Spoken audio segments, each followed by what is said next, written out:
எனக்கு appendicitis வந்திருந்தப்ப 9 mm அப்பயே வெடிச்சிரும். எனக்கு 11 mm ஆயிடுச்சு. நேரா தேட்டருக்கு போயிருங்கன்ட்டாங்க. ஆனா அப்படி அமைதியா உட்காந்து நான் கேட்கிறேன், கார்ல உட்காந்து எங்க போக? தேட்டருக்கு போவா? சினிமா தேட்டர்னா கூட போயிடலாம், பிரச்சனை இல்லை.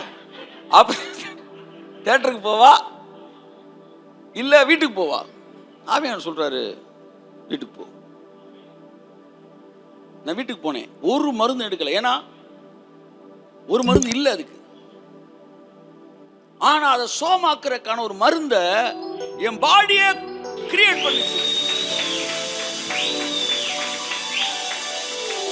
11 mm இருந்தது, சல்லு நிறைய 6 mm ஆயிடுச்சு.